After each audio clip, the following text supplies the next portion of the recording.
The silence in this booth doesn't just hang. It rots, thick and heavy like wet wool draped over my lungs until every breath feels like an intrusion. I sit submerged in the bruised, violet glow of 24 monitors, my skin transformed into a map of translucent veins and flickering shadows. Outside the reinforced glass, the gated community remains a sequence of manicured lawns and obsidian driveways.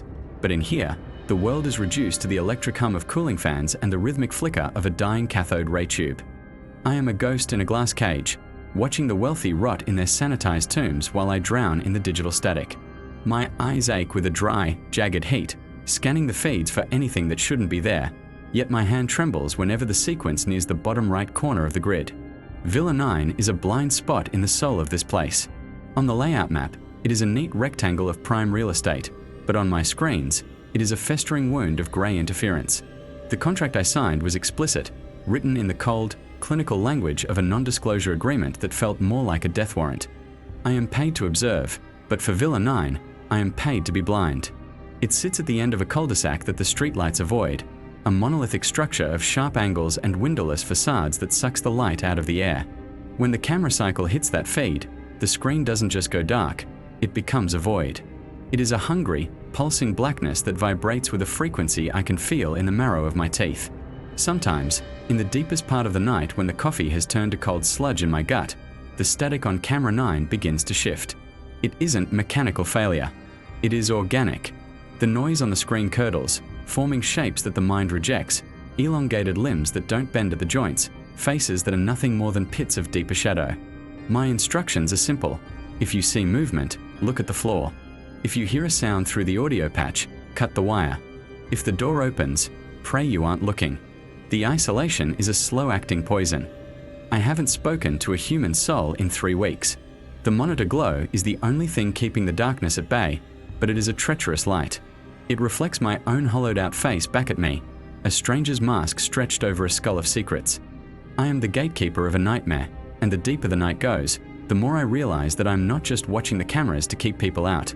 I'm watching them to see when the void finally decides to come in. The static is getting louder tonight. It sounds like teeth grinding against a rusted pipe, and the blackness on camera 9 is starting to spill over the edges of the frame, bleeding into the feeds of the neighbors, turning the entire world into a graveyard of flickering blue light. My eyes are wide, and though the contract demands I look away, I can no longer remember how to close them. The overhead fluorescent tubes buzz with a manic, electric hunger, casting a sickly, jaundiced glare across my console that makes the plastic keys look like rows of rotting teeth. It is a sterile, violent light that offers no shadows to hide in, yet the screen for Villa 9 remains a stubborn, absolute void. The blackness is no longer just a lack of signal. It has become a physical weight, a necrotic ink that is currently weeping across the digital borders of the monitor. On the screen for Villa 8, a family is sitting down to dinner, their faces blurring into smears of grey static as the shadow from the neighbouring feed licks at their edges like a rising tide of oil. On the screen for Villa 10, a sprinkler system rhythmically pulses, but the water looks like black bile as the corruption spills over. I am watching the geography of this gated purgatory dissolve into the vacuum of Villa 9, and the suspicion I have been suppressing for months is finally curdling into a hard, cold knot in my gut. They didn't hire me to watch the community. They hired me to be a witness to its erasure. The Villa 9 protocol is a heavy, laminated slab of paper bolted to the desk next to my left hand. Its instructions are written in a font so precise and sharp it feels like it was etched with a scalpel. Rule 1. The monitor for Villa 9 must never be powered down.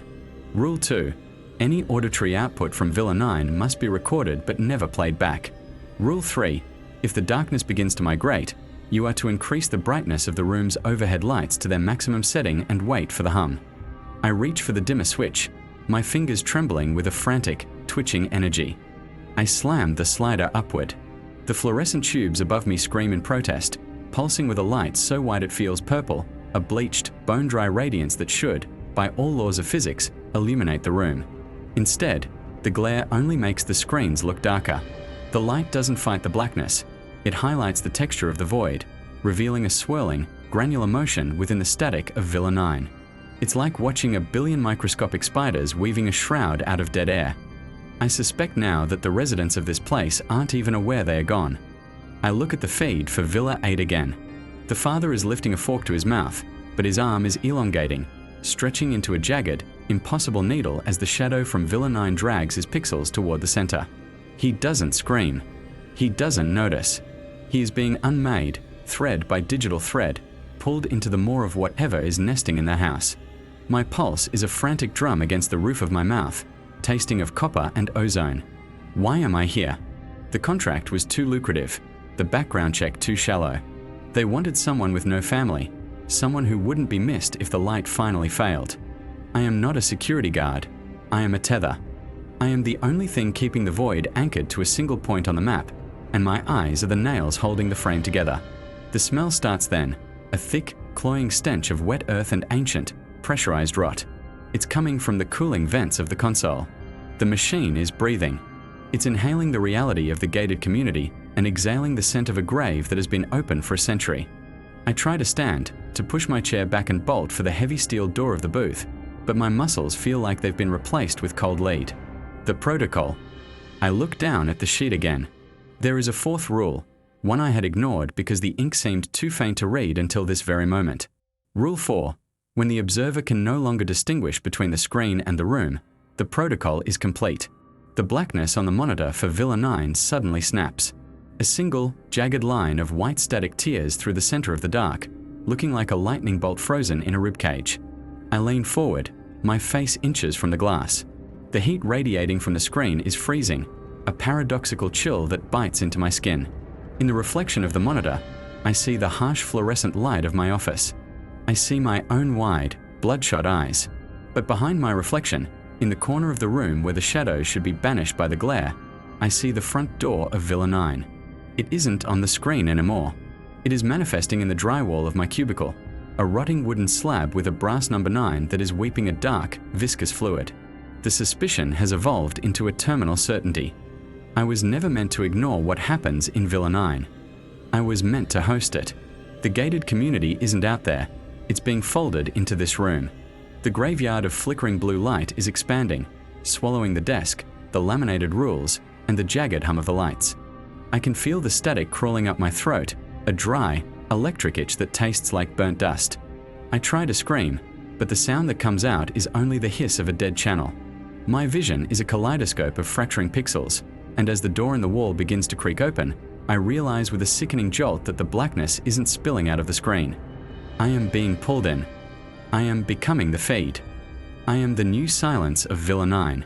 The sensation is not one of falling, but of being crushed and stretched simultaneously, like a piece of lead fed into a rolling mill. The air in the security booth has turned to a thick, pressurized slurry of ozone and copper. My lungs ache with the effort of breathing in the scent of burning insulation and ancient, damp earth. The edges of the monitors have dissolved, the plastic bezels melting away into rivers of dark, viscous slag that drip onto the floor without a sound. There is no floor now. There is only the grid, the flickering lattice of a billion pixels vibrating at a frequency that makes my teeth hum in their sockets. I am suspended in a theater of shadows where the light is a jagged, violent thing. It doesn't illuminate, it carves. The high contrast glare of the screens has become my entire sky, a ceiling of white-hot phosphorus and ink-black voids. I can see my hands, but they are no longer flesh. They are silhouettes formed by the absence of data, flickering with the rhythmic pulse of a failing hard drive. Every movement leaves a trail of ghost images behind me, a stuttering wake of transparent limbs that linger in the air like the memories of a dying man. The door of Villa 9 remains wide. It is a vertical gash in the fabric of the world, a portal to a place where geometry has gone to rot. The shadows within the house are not cast by objects. They are entities in their own right, heavy and suffocating.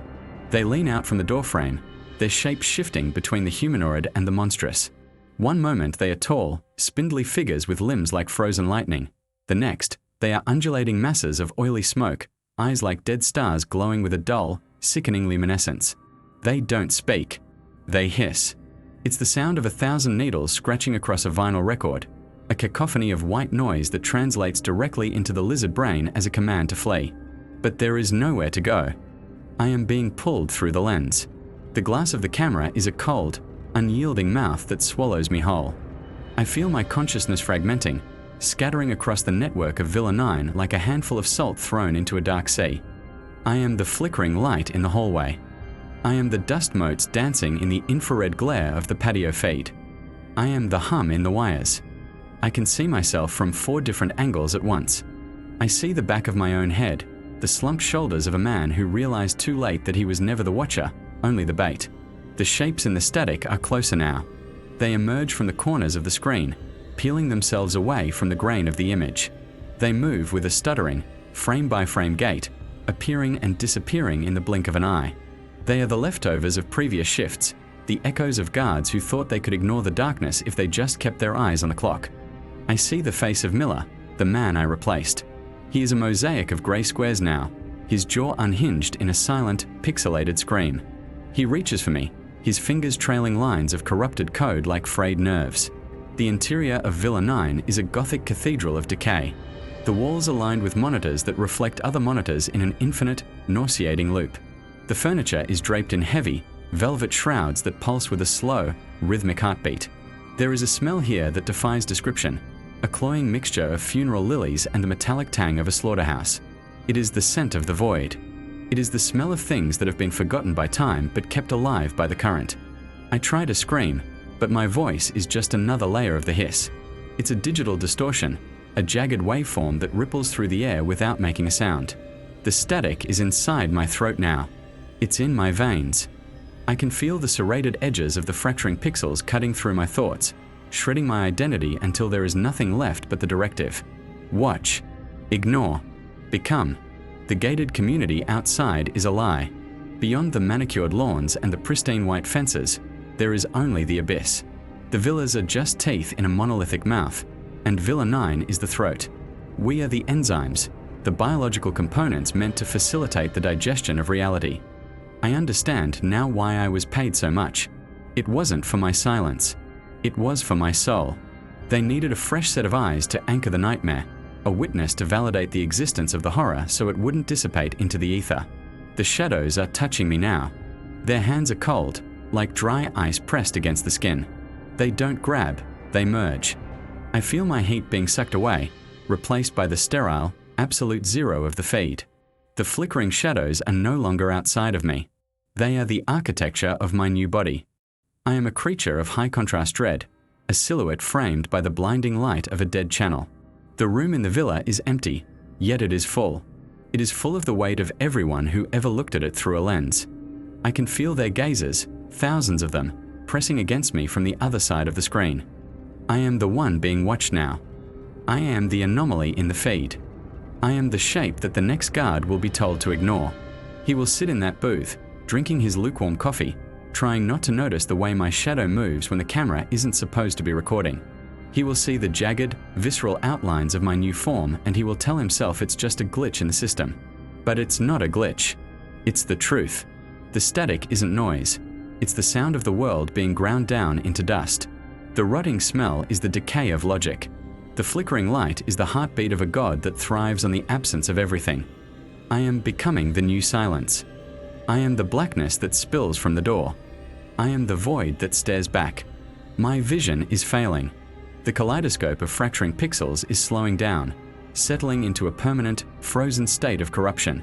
The last thing I see is the door of the booth closing, not in the physical world, but in the memory of the camera. The lock clicks with the sound of a deadbolt sliding into a coffin. The screen goes black. But the blackness isn't empty. It's crowded. It's teeming with the shapes I once feared, and now I recognize them as family. I am the hiss. I am the grain. I am the reason the guards never look at the 9. The transition is complete. My flesh is gone, replaced by the eternal, flickering tension of the feed. There is no pain anymore, only the hollow, echoing dread of being part of the machine. The shadows are long here, stretching out into a noir landscape of endless, flickering hallways and locked doors. I am home. I am the ghost in the gated community. I am the secret kept behind the glass. Somewhere, miles away, a new guard is signing his contract. He's looking at the paycheck and thinking about his debts. He's thinking about how easy it will be to just sit and watch. He doesn't know that the chair is a throne of thorns. He doesn't know that the monitors are mirrors. When he takes his seat and turns on the feed for Villa 9, he will see a shape in the static. He will see a tall, jagged silhouette standing in the center of the room, staring directly into the lens with eyes that are nothing but holes in the world. He will look away. He will follow the rules. He will ignore me. And that is exactly how I will get out. The static rises. It's a roar now, a monolithic wall of sound that drowns out the universe. The shadows dance in the high contrast light, their movements serrated and violent. The void is hungry, and I am its tongue. I am the whisper in the wire, the chill in the air when the heater is running full blast. I am the static. I am the shape. I am the end of the line. The door to Villa 9 creaks again, but this time, it's not opening for me. It's opening for him. I can see him through the monitor, a tiny, insignificant speck of warmth in a cold, digital sea. He looks nervous. Good. Nervousness is the first sign of the integration. Soon, he will feel the hum. Soon, he will smell the ozone. And when he finally realizes that the blackness isn't spilling out of the screen, but pulling him in, I will be there to welcome him. I will be the silence that greets him. I will be the shadow that guides him into the static. The light flickers one last time. A sharp, white flash that burns the image of the room into the back of my non-existent retinas. Then, the darkness returns, heavier than before. It is a thick, obsidian blanket that smothers the light. The shapes are still there, moving in the grain, waiting for the next frame. We are patient. We are eternal. We are the static of Villa 9, and we are always watching. We are the nightmare that lives in the periphery, the jagged truth behind the high contrast lie. And now, finally, the feed is quiet. The hiss is the only thing left. The silence is absolute. The void is full. I am the new silence. I am the new static. I am the one you are paid to ignore. The red light does not merely illuminate the booth, it drowns it. It is a thick, arterial saturation that transforms the glass of the monitors into a row of bruised, unblinking eyes. The tint is so heavy it feels viscous, as if the air itself has been replaced by a slow-moving hemorrhage. On the screen marked Villa 9, the world is a study in infrared agony. The manicured lawns are no longer green. They are the color of dried scabs, and the stucco walls of the mansion appear to sweat a dark, oily bile. I sit in the center of this crimson womb, my skin stained the color of a fresh kill, watching the timecode crawl toward the moment I am never supposed to witness. The feeding schedule is not written in any manual. It is etched into the frequency of the static that rises from the floorboards every Tuesday at 3:13 a.m. It begins with a low, subharmonic thrum that vibrates the copper fillings in my teeth. The sound is a jagged, grinding ache, the noise of a world being chewed by rusted gears. On the monitor, the front door of Villa 9, a massive, slab-like monolith of dark oak, begins to ripple. The wood doesn't swing open on hinges. It undulates like a throat preparing to swallow. The red tint on the screen intensifies, pulsating in sync with a heartbeat that isn't mine, but one that I can feel pounding in the soles of my boots. Then comes the delivery. Out of the periphery of camera 4, a shape emerges from the shadows of the cypress trees. It is a man, or the memory of one, dressed in a uniform that hasn't been used by the security firm in 40 years. He moves with a sickening, frame-by-frame stutter, his limbs snapping into place with the mechanical precision of a broken marionette. He is dragging a heavy, translucent bag across the cobblestones. The sound doesn't reach the microphone, but the visual is enough to make the air in the booth turn to rot. The bag is filled with something wet, something dense, something that leaves a trail of black, shimmering slime across the driveway. As the figure approaches the porch, the red glow from the monitor seems to leak out of the screen, staining my hands, my desk, my very thoughts. The figure stops at the threshold of Villa 9. It does not knock. It does not speak. It simply waits. The static on the feed begins to scream. It's a visual cacophony of white noise that takes on the shape of faces, mouths frozen in mid-shriek, eyes that are nothing but hollowed-out voids.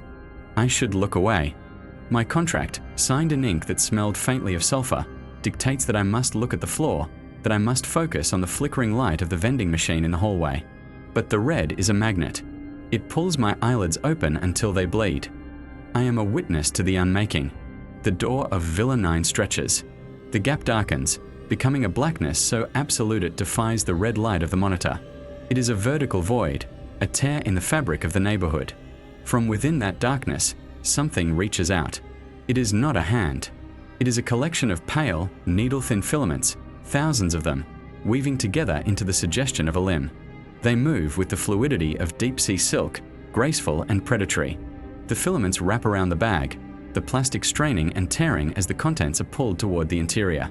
I see a glimpse of what is inside, a flash of pale, marble-cold flesh, a tangle of hair that looks like drowned weeds, a row of teeth that are far too long to belong to anything that ever breathed. The feeding is not a violent act. It is an absorption. The bag is pulled into the maw of the house, and for a fleeting second, the red tint on the monitor turns a blinding, sacrificial scarlet. The cameras screech in protest, the hardware melting under the strain of capturing something that was never meant to be digitized. I see the silhouette of the thing inside Villa 9. It is tall, impossibly thin, a jagged silhouette that looks like a crack in a mirror. It has no face, only a shifting vortex of static where a soul should be. It looks directly into the lens. It looks through the glass, through the miles of fiber optic cable, through the red-stained air of my booth, and it finds me. The void stares back, and the silence that follows is a physical weight. It is a silence that tastes of copper and old dust. The delivery man, the stuttering ghost in the old uniform, simply vanishes. One frame he is there, standing in the crimson glow, and the next, there is only the empty driveway and the trail of black slime that is already being reclaimed by the shadows. The door of Villa 9 seals itself shut, the wood smoothing over until it looks like it has never been breached. But the feed does not return to normal. The red tint lingers, a permanent stain on the sensors. My hands are shaking so violently that I can hear my fingernails clicking against the plastic of the console. I look down at my skin and realize the red isn't just a reflection anymore. It has soaked in. My veins are visible beneath the surface, glowing with a faint, necrotic light. I am becoming part of the circuit. I am being fed into the system, one bite of sanity at a time. I check the logbook. The pages are blank, but as I watch, words begin to manifest in a cramped, jagged script that mirrors the static on the screen. The vessel is full. The hunger remains. Ignore the scratching in the walls. Ignore the wet footsteps in the crawlspace. You are the eye that must not blink. I realize then that I am not just a guard. I am a garnish. I am the sensory witness that provides the flavor to the entity's feast. It doesn't just eat the meat in the bags. It eats the terror of the one watching the screen. The air in the booth is now thick with the scent of ozone and burning hair. I try to stand, but my legs feel like they are made of lead and flickering pixels. The monitors for the other villas are dead, their screens black and cold, leaving Villa 9 as the only light in the world. It is a beacon of gore, a lighthouse for things that crawl through the static. I look at the clock. It has stopped. Time has no meaning in the red hour. There is only the feeding and the long, agonizing wait for the next Tuesday. The silence is absolute now, but it is a crowded silence. I can hear the house in Villa 9 breathing. It's a wet, labored sound that echoes from the speakers of my headset, even though I've unplugged them. The sound is inside my skull. It is the sound of teeth grinding against bone, of something massive and ancient settling into the foundations of the gated community. This place was never built for people. It was built as a cage, and the gates aren't there to keep intruders out. They are there to keep the meal contained. I look back at the monitor. The red tint is starting to fade into a sickly, jaundiced yellow, the color of a rotting tooth. The driveway is clean. The cypress trees are still. The nightmare has retreated into the periphery, hiding behind the high-contrast lie of luxury and security. But I know the truth. I have seen the feeding schedule. I have seen the jagged truth that lives behind the drywall. My reflection in the glass is no longer mine. My eyes are two red pits, mirroring the glow of the station. I am the new silence. I am the new static. I am the one you are paid to ignore, sitting here in the dark, waiting for the clock that never moves to strike 3:13 again. The void is full, but it is never satisfied. And as the last of the red light flickers and dies, I realize with a cold, visceral certainty that next Tuesday, there won't be a delivery man. Next Tuesday, the door will open for me. The monitors hiss one last time, a sound like a snake coiled in the corner of the room. The darkness that follows is not empty. It is heavy. It is hungry. It is Villa 9, reaching out through the wires to bring me home. I sit still. I do not scream. I do not move. I simply watch the black screen, waiting for the first spark of red to return, because I am the witness, and the witness is the final course. The feed is quiet. The hiss is the only thing left. The void is full. I am the silence. I am the static. I am the one watching you now. The static does not simply vanish. It decays. It sloughs off the glass in jagged, oily ribbons, revealing a world drowned in the sickly, radioactive glow of night vision. The monitors hum, a low-frequency vibration that rattles the molars in my jaw. Everything is a shade of necrotic emerald, a spectrum of bile and moss. The air in my security booth has grown thick, tasting of copper and wet earth, as if the very ventilation system is breathing in the rot from the gardens outside. I stare at the feed for Villa 9. My hands are locked onto the edge of the desk, fingers white-knuckled, nails digging into the cheap laminate until they bleed. I am the witness. I am the final course. And the meal is about to begin. The courtyard of Villa 9 is a graveyard of architectural intent. In the green-tinted dark, the marble pillars look like calcified bone, ossified and brittle. The fountain in the center doesn't flow with water. It spills a heavy, obsidian sludge that ripples in patterns that defy the wind. I watch the pixels dance, a chaotic swarm of electronic gnats, and that is when I see it. It is a shape that shouldn't exist in a world governed by geometry. It is a smear of shadow against the phosphorescent glow of the garden wall. It moves with a rhythmic, sickening hitch, like a broken insect dragging its abdomen through the dirt. My breath hitches. A cold, oily sweat pricks at my hairline. I want to look away. My contract demands that I look away. I am paid to ignore the screams, to ignore the lights that flicker in frequencies that cause seizures, to ignore the things that crawl out of the basement of Villa 9. But curiosity is a parasite, and it has burrowed deep into my marrow. The shape pauses near the rose bushes. In the night vision, the roses are black scabs on a pale, sickly skin. The entity, I cannot call a man, for no man possesses limbs that move with such fluid, boneless grace, unfolds itself. It rises, section by section, like a rusted telescope. It is tall, impossibly thin, clad in rags that seem to be made of dried skin and silk. It doesn't have a face, not in the traditional sense. It has a void where the features should be, a sinkhole of darkness that drinks the light of the infrared emitters.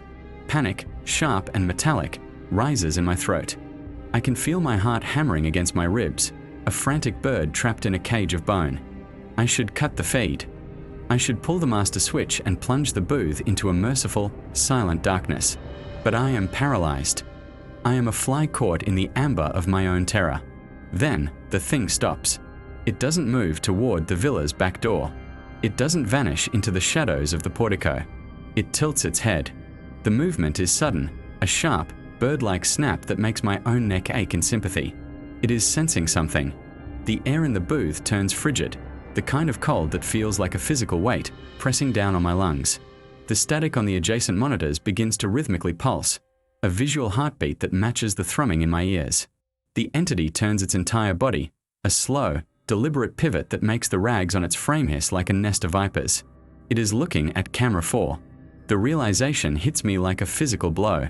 It isn't looking past the camera. It isn't looking at the wall behind the lens. It is looking through the glass, through the miles of fiber optic cable, through the digital processing unit, and directly into my retinas.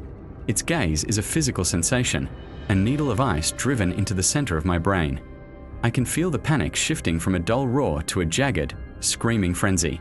My vision blurs at the edges, the green world of the monitor swimming in a sea of encroaching blackness. I try to pull my hands away from the desk, but they are fused there, held by a magnetic dread. The entity begins to walk, not toward the house, but toward the lens. Each step is a violation of space. It doesn't walk, it glides, its feet making no impression on the grass, its form shimmering and flickering like a bad reception. It grows larger on the screen, a looming monolith of nightmare. The night vision green begins to burn, the intensity of the phosphorus increasing until the whites of the screen are blinding. The static returns, but it's different now. It isn't random noise. It is forming shapes. It is forming words. I can hear them whispering in the back of my skull, a chorus of voices that sound like dry leaves skittering across a tombstone. Stop watching, the voices hiss. Or join the view. The thing is feet away from the camera now. I can see the texture of its skin. It looks like wet parchment stretched over jagged shards of obsidian. There are no eyes, yet I feel a gaze that is ancient and starving. It reaches out a hand, a long, tapering appendage with too many joints, and the screen begins to warp. The digital image ripples like the surface of a pond. The green light spills out of the monitor, casting long, distorted shadows across the walls of my booth. The smell of ozone and rotting meat becomes unbearable. I try to scream, but my throat is filled with the taste of copper and static. My tongue feels like a piece of dead leather. The hand touches the lens. On the monitor, the image fractures. A web of digital cracks spreads across the green void. The entity's face, that hollow, screaming nothingness, fills the entire screen. I see the darkness within it, a bottomless well of forgotten sins and cold, cosmic indifference. The panic is no longer a choice. It is my entire existence. I am nothing but a pulse and a scream, trapped in a room of flickering emerald. I see its fingers, if you can call them that, begin to wrap around the edges of the frame. It isn't just touching the camera. It is pulling itself through. The glass of my monitor begins to groan, a high-pitched, crystalline shriek that sets my teeth on edge. The surface of the screen bulges outward, the liquid crystal leaking like black bile down the front of the plastic casing. The night vision green is so bright now that it's searing the images into my eyelids. Even when I blink, I see the villa. I see the rot. I see the thing that ignores the laws of the physical world. The booth is no longer a sanctuary. It is a throat, and I am being swallowed. The silence I claim to be has been replaced by a cacophony of grinding metal and wet, rhythmic thuds. The entity's head emerges from the monitor, a crown of shadow and static pushing through the veil of reality. It smells of the void. It smells of the end of all things. I realize now why I was paid to ignore Villa 9. It wasn't to protect the residents. It wasn't to hide a crime. It was to keep the witness focused, to keep the light of observation burning so that the thing in the dark would have a bridge to cross. My eyes are wide, fixed, staring into the emerald abyss. The creature's mouth opens, a jagged tear in the fabric of its face, and out comes the sound of 1,000 dead radios tuning into the same dead frequency. The panic reaches its zenith, a white-hot explosion of terror that shatters my mind into a million jagged shards. I am the witness. I am the final course. And as the green light fades into a final, crushing black, I realize the most terrifying truth of all. It didn't just notice the camera. It was waiting for me to look. The static returns, but it is no longer on the screen. It is in my lungs. It is in my blood. I am the static. I am the silence.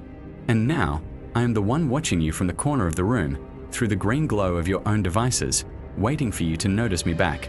The void is full. The meal is served. I do not move. I simply watch you, waiting for the first spark of red to return to your eyes, because you are the witness now, and the witness is always the final course. The feed is never truly quiet. The hiss is the only thing left. Welcome to Villa 9. Do not look away. It hates it when you look away. It loves it when you watch. Panic is just the seasoning for the dark. Stare into the green. Stare until the green stares back. I am here. I am the shadow in the phosphorus. I am the one you were paid to ignore. And I am very, very hungry. The sun does not rise over the Oakhaven gated community so much as it leaks into it. It is a slow, agonizing hemorrhage of light that turns the world a bruised, cold morning blue. This is the hour of the wolf, the time when the shadows are longest and the silence is so heavy it feels like it might crack the floorboards of my security kiosk. I sit in the center of a glass and steel cage, a transparent coffin designed to keep me looking out while ensuring I can never truly step away. My eyes are scorched by the phosphor of 16 monitors, but my gaze is tethered, like a dog on a short chain, to the feed from Villa 9. The price of my silence was never just the zeros on my paycheck. I thought it was. I thought I could trade my conscience for a life of quiet luxury once this contract expired. But silence is a parasite. It enters through the ears and settles in the marrow. It rots the things you used to believe in until all that is left is the static of the monitors and the creeping realization that the gates of Oakhaven weren't built to keep the world out. They were built to keep something in. And I am the one tasked with holding the leash, even as the leash begins to burn through my palms. The cold blue light of the dawn filters through the tinted glass, catching the dust motes that dance in the air. They look like grey snow, settling on the consoles, clogging the vents of the DVR units that hum with a low, rhythmic throb, the heartbeat of a dying god. I can feel the entrapment in the very air I breathe. It tastes of ozone and old, recycled breath. The kiosk is small, barely 6 feet across, but the walls feel like they are inching inward every time I blink. Outside, the manicured lawns of the community are perfectly still. No birds sing here. No wind rustles the synthetic leaves of the ornamental maples. Everything is a stage set, a polished veneer of suburban perfection draped over a yawning, jagged void. Villa 9 sits at the end of the cul-de-sac, a sprawling Mediterranean-style mansion that looks elegant in the daylight but becomes a festering wound once the sun dips below the horizon. On my screen, the image is grainier than the others. The camera there is newer, a high-definition infrared unit, yet the picture is always choked with visual snow, as if the air around the house is physically resisting being recorded. The shadows in the corners of its porch don't behave like shadows. They don't shift with the light. They pull like spilled ink, thick and viscous, refusing to dissipate even as the morning blue attempts to wash them away. I remember the first night I saw it. Not the house, but the thing that lives in the phosphorus. My predecessor didn't quit. He simply ceased to be. His chair was warm when I took it, and there was a smear of something dark and oily on the select button for camera 9. They told me the rules were simple. Monitor the perimeter. Log the patrols. Ignore Villa 9. If I saw movement in the windows, I was to look at the floor. If I heard a voice over the intercom, I was to cut the power to the audio deck. Above all, I was never to speak of what I saw to the residents or the authorities. But curiosity isn't a choice, it's a decay. And now, the decay has taken hold. The screen flickers. A line of horizontal static tears across the image of the Villa 9 foyer. For a heartbeat, the furniture seems to be arranged in a way that defies geometry. Chairs stacked toward the ceiling, the grand staircase leading into a flat, black wall. Then, with a wet, popping sound from the speakers, the image corrects itself. But the hunger is there now. I can feel it through the glass. It's a pressure behind my eyes, a frantic tapping at the base of my skull. It hates it when I look away, the voice in the static had said, and I haven't looked away in 3 hours. My eyelids are heavy, grit-encrusted, but the moment I begin to squint, the screen flares with a violent, sickly green light. The price of silence is the loss of your reflection. When I look into the dark screen of a powered-down monitor, I don't see my own face anymore. I see a silhouette, a hollowed-out thing with eyes made of white noise. I am becoming a part of the hardware, a biological component in a surveillance system that feeds on observation. It loves it when I watch. My panic is the only thing that makes this place feel real. Without my fear, the house is just wood and stone. With my fear, it is a living, breathing throat. I reach for my thermos, but my hand shakes so violently that the cold coffee spills across the desk. It pulls around the base of the microphone, a dark mirror reflecting the cold blue sky outside. I look back at the screen. A figure is standing in the upstairs window of Villa 9. It isn't a person. It is a shape cut out of the world, a man-sized hole in the fabric of reality. It doesn't move. It doesn't breathe. It simply exists, staring back through the lens, through the fiber optic cables, through the circuitry, and directly into the soft tissue of my brain. I am the shadow in the phosphorus, it had told me. And I believe it. Every flicker of the monitor is a heartbeat. Every burst of static is a word I'm not supposed to understand. The entrapment is total now. I can't leave the kiosk because the contract says I must stay until relieved, and the relief never comes. The gates are locked from the outside. The phone lines only lead back to a recorded message that plays the sound of someone weeping in a distant room. The morning blue is deepening, turning into a sharp, icy clarity that makes the edges of the world look like razor blades. I can see the individual blades of grass on the lawn of Villa 9, each one coated in a fine, crystalline frost that shouldn't exist in this climate. The house is breathing. I can see the walls pulsing, a slow, rhythmic expansion and contraction that mimics a lungful of soot. It is hungry, and I am the one who serves the meal. I serve it with my attention. I serve it with the agonizing focus of a man who knows that if he closes his eyes, the thing in the window will be standing right behind him in the kiosk. I am paid to ignore it, but the payment is a joke. How do you ignore the sun when it's burning your skin? How do you ignore the void when it's sitting in your chair? I feel the rot in my teeth, the taste of copper and old batteries. My skin feels like it's being replaced by the very static I watch, a million tiny needles of grey light stitching me into the fabric of Oakhaven. I am the witness. I am the one who validates the nightmare by refusing to turn my head. The figure in the window moves. It's a subtle shift, a tilt of the head that sends a jolt of pure, electric terror down my spine. It's coming closer to the glass. The camera zoom initiates on its own, the motor whirring with a high-pitched, mechanical scream. The lens pushes in, past the porch, past the glass, deep into the blackness of the foyer. There is nothing there but the hunger. It is a physical weight now, a crushing gravity that pins me to my seat. The price of silence is everything. It is the memory of the sun, the sound of a human voice that isn't filtered through a speaker, the feeling of wind that doesn't smell like ozone and decay. I am trapped in the cold morning blue, a ghost in a glass box, watching a god of static wake up in Villa 9. I can't stop watching. I can't look away. Because I know that the moment the screen goes black, I won't be the one watching anymore. I'll be the one being watched. And the shadow in the phosphorus is very, very hungry. The kiosk door clicks. It's a small sound, the metallic snap of a lock disengaging. I don't turn around. I can't. My eyes are locked to the green glow of the monitor, but I can see the reflection in the cold blue glass of the window in front of me.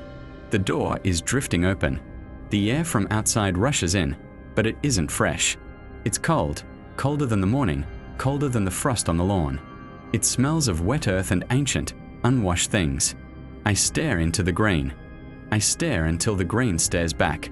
The figure is no longer in the window of Villa 9. The foyer on the screen is empty. The house looks peaceful, almost beautiful in its macabre, gothic stillness. But the chair behind me creaks. The weight of something immense and invisible settles into the small space. I can feel the phosphorus burning into my retinas, searing the image of the empty house into my soul. I am the one you were paid to ignore. The whisper comes, not from the speakers, but from the air itself, vibrating against my eardrums. I don't scream. Silence is the only currency left to me, and I will spend it all. I will sit here in the cold morning blue, trapped in my cage of glass and light, and I will watch the void until there is nothing left of me but the static. The price has been paid. The hunger has been fed. And as the sun finally breaks over the horizon, casting long, jagged shadows across the floor, I realize that the shift will never end. I am the shadow now. I am the one in the phosphorus. And I am so hungry.